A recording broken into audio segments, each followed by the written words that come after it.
Hillary's not a good candidate. If Hillary, let me rephrase that. Hillary is a bad candidate.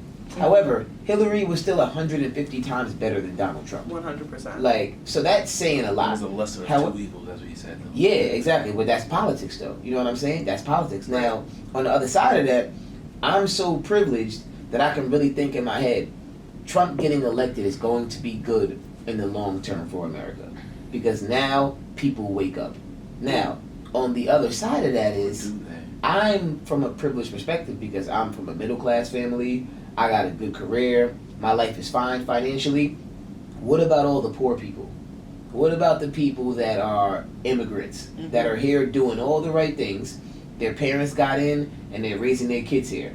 And their kid is 12 years old, but now you got to send the parent back because the kid is 12. He's a citizen here because he was born here, but the parent has to go home because they're not a citizen. Right. So now that kid is 12 years old growing up without a parent. Right. Do you think that kid is thinking like you, Jamal? No. Hell no, he's not thinking like you. So that's me speaking from a privileged perspective that although I do think Trump is going to make the world a better place because he's going to sit there and say, okay, people are like, yo, we got to wake up, we got to vote, we got to start looking at the issues. Okay, Bernie Sanders talking about progression, Elizabeth Warren's talking about student loans, talking about attacking the banks, Bernie's talking about this, Andrew Yang's talking about automation. People are a lot more focused on politics now because we got Trump. However, on the other side, a lot of people lives are in shambles. Yeah. Shambles because we got Trump. And with Trump, I think one of the most dangerous things that he's done, I agree with you 100%. I think Rick Ross said it too, like... sometimes you gotta... I know, we gotta destroy before we elevate, you know what I mean? So, you know, it's, Rick Ross said it and I was like, man, that's a real line. But the fact of the matter is, like you said, a lot of people are suffering. And I think one of the most insidious things that Donald has done through his presidency is promoted the idea that hate speech is okay and that xenophobia is okay. And a lot of people, I was speaking on a panel last week, unhooded themselves. Yes. Racism has been latent and dormant in America for a long time, but a lot of people knew it wasn't okay to be outwardly racist. Now it was okay. Now it's fine. Yeah. It's fine to be like that out in the open. It's more than fine. It's more than fine. Yeah. It's no longer cultural taboo. The president has called a lot of people that have been involved in racist incidents very fine people. Charlotte. And, No, they're not Charlotte. Charlottesville. Yes, Charlottesville, excuse me. So it has made people feel so much more comfortable in making themselves plain and making themselves like, hey, if I don't want to do this with a person of color, calling Mexicans rapists, you know, that's something that a president should never utter. That confuses me because I know a lot of Mexican people, and I wasn't on my platform, but you my nigga, I ain't gonna do you dirty like that. I know a lot of people that still like voted for Trump. I be like, yo, bro, he's called your not your direct family, but people that could be related to you. Before me, rapists, druggies, like everything under the books. You know, one thing I will say though, I haven't been able to talk to any like Latino people that have voted for Trump. Now, there's one person who was a friend from high school. I don't even know if I would call him a friend, but like, he was always a cool dude. And then when you get to college, you see everybody like, oh, I'm figuring things out. Smoke a little weed, sat with the right person, and now I'm like, oh, opening my mind up to the evils of the Clintons and what they've done. The Clintons are evil. They've done some terrible things in this world. No doubt about that. However, I think one thing that I'm also noticing with Biden right now is that Hillary's experience kind of backfired on her. The fact that she's been in politics for 40 years, 40, 50 years damn near, has backfired on her. Because with Trump, they were saying, yeah, he's horrible, but we don't know what he's going to do. Hillary is like, yeah, she's horrible, and we know what she's going to do even without the full power of the presidency. So a lot of people I talked to were able to justify the vote for Trump because they were saying, we don't really know what he's going to do. We know he does in business. We know he's probably a racist. But like Hillary, we saw what she did in Haiti. Now, you both being Haitian. Oh, I know you know more than me. You both being Haitian. What the Clinton Foundation did in Haiti is just like, that's just dirty. Right. Like every Haitian that I know hates the Clintons. And it's understandable. But it's just like, damn, is that really a better vote? And in their heads, none of them ever said yes. It was always just like, I don't know. But we gonna figure this out. I'm not voting for Hillary. Yeah. You know what I'm saying? And a lot of people didn't go out and vote, period. Yes. And that was where I think we fucked up, because Yes. we're like, I don't like Trump, I don't like Hillary, Yeah. I'm just not going to vote. Yeah. And That's a win the for people, that's a win for Trump. The people that did want Trump, they sure did go out and vote. They was like, yo, we got America one. went out and voted. You got this white guy. The people that were not ready for a woman president Yeah. went out and voted. Yeah. You know, there was a lot of different... Even women didn't. White so women. White women. White women I was actually in it. put Trump into office. Y'all fucked it up. White women voted for him, but they were the highest electorate to vote Yeah. for him. So it's really interesting when you look at it.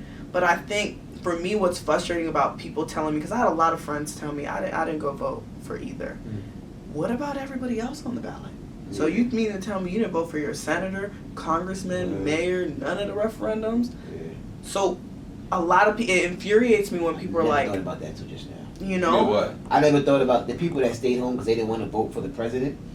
I completely disregarded the fact that they just didn't vote for anything on that ballot. And I It's forgot the about it's that. it's Yeah. dog. It's I a completely system. forgot about and that. They had it Yeah. figured out obviously because they created the system. It's like, well, if they don't come out and vote for this guy, that means you're not voting for all these cats underneath that lead to the top. Yeah. That means therefore that change that you would want to Yeah. see That is checks really and not gonna be able to balances. happen because it's like you didn't. Damn. because now you got a fucked up president And Congress. and a Congress and a Senate and your mayor. Yeah. You don't have control of nothing. A lot of people, and people don't like when I say this, because I'm a person of color, police brutality is horrible, but y'all not voting for your sheriff. Word. Why? You're so upset about what's happening, stop and frisk, you know, the penalization of marijuana, you know, the difference between the incarceration rates between crack and cocaine, but you're not voting for your attorney general. You're not voting for your sheriff. All you want to do is sit on Twitter and complain. Quite frankly, I don't feel bad for you. I don't. Wait, More bars than I'm writers. sorry. Wait, are you on Twitter? You on Twitter too? I'm on Twitter. Alright, I'm following. She got more bars than writers right there. Hallmark coach. Hallmark. Yeah, that's real. Like, and I think that's another thing too. I have to have these conversations with my parents because I think what Trump did for the younger people is say, yo, we got to get out and vote. Yo, we got to vote out these establishment Democrats, these establishment, just politicians all around. But I think what our parents' generation, and yours might be different because you got immigrant parents as well. So like, my parents was born here. Right. So it's like with them, and they've been in the political process for quite some time now. So they keep telling me like, it isn't. I don't know if you've listened to Bill Maher over the last like year or two. I haven't. Bill Maher used to be like the biggest progressive Mhm. on some like Michael Moore shit, Mhm. like super duper progressive, heavy Bernie fan. Now Michael Moore is like, we just got to get a Democrat in. Mhm. That's not the way to go. That's the way our parents are thinking. Like, we just got to get Trump out, get the guy that's the safest bet to Don't get Trump settle. out. It's like settling. They're settling. It's literally settling. Okay, Biden, he has his gas. And I have to bring every single example to my parents. My parents are now off the Biden boat. Okay. They're off the Biden boat completely. But it probably took some time to get them there. Bro, it was a lot of like turmoil during the Hillary Trump thing. I'm like, we gotta get Bernie in there. Yeah. It can't be Hillary. Mhm. And it's like, nah, you don't understand. My pops know we in New York, like Hillary's gonna win anyway. He went and voted for Bernie. I knew what he was doing. You know what I'm saying? My mom did the same thing.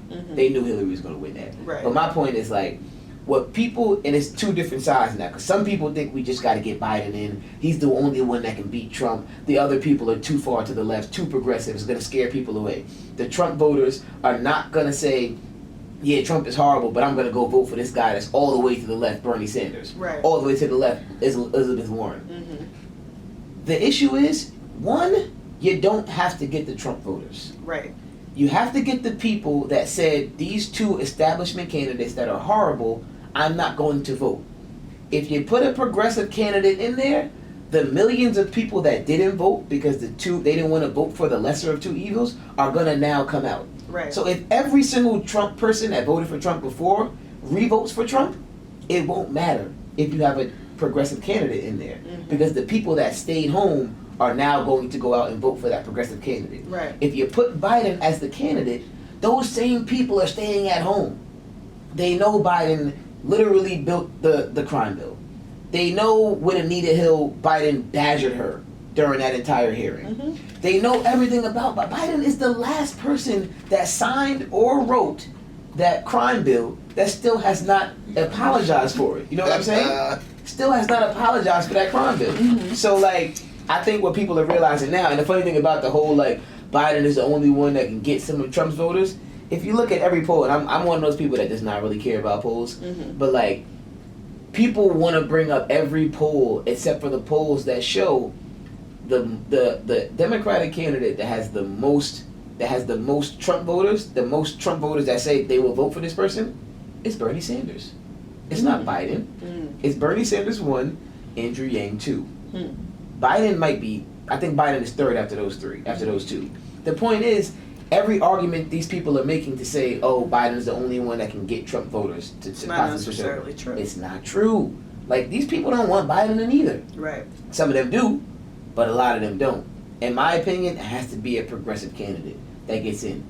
And I'm at this point where I'm getting a little nervous now because I talk to a lot of older people, and it's like, yeah, Biden this, Biden that. I'm like, are y'all paying attention? Jeff, go ahead. I kind of have a question for both y'all. Yeah.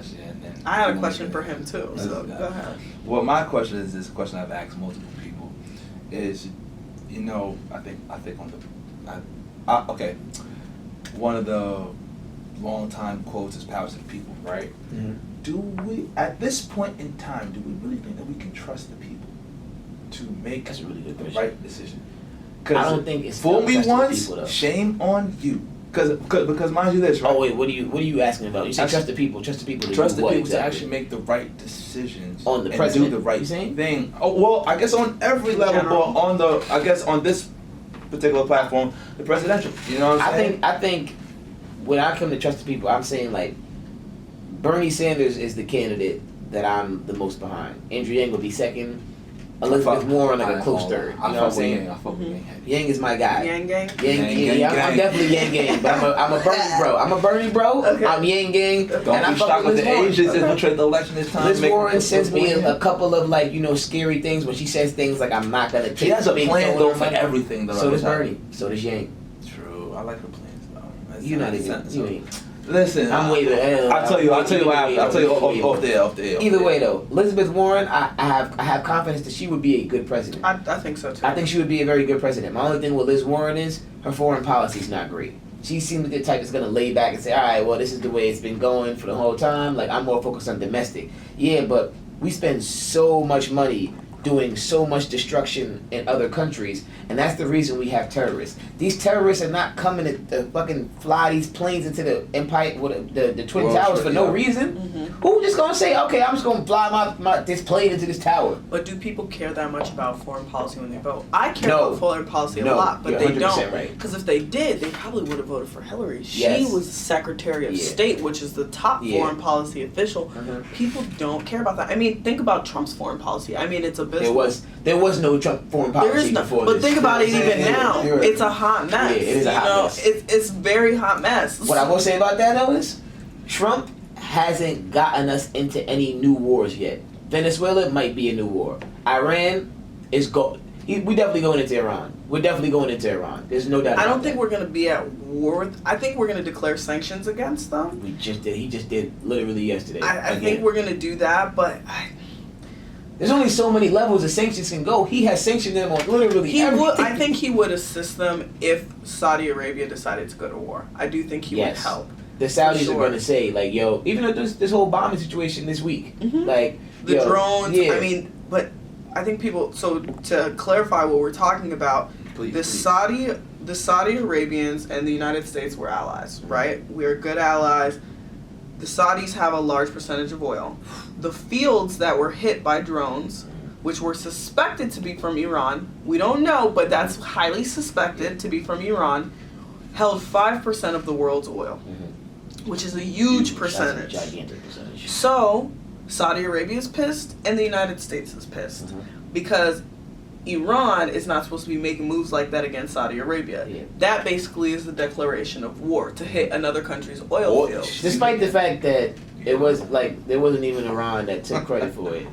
Iran won't take credit for it. It could be a small insurgent group within Iran, but fact of the matter is, the Saudi Arabians are pissed. Yes. And they're looking at us like, what are y'all going to do to help us? Better hold it down. Y'all better have our back. And it seems like Trump is going to have their back. Yeah. But like you said, the one thing I would say about Trump in his businessman nature, he knows war is extremely expensive. Yeah. And I think that's why he has prevented getting involved in different wars thus far. I would disagree with you there. Now, this is what tell me why. Here's my view on that. I think that Trump is down for a war.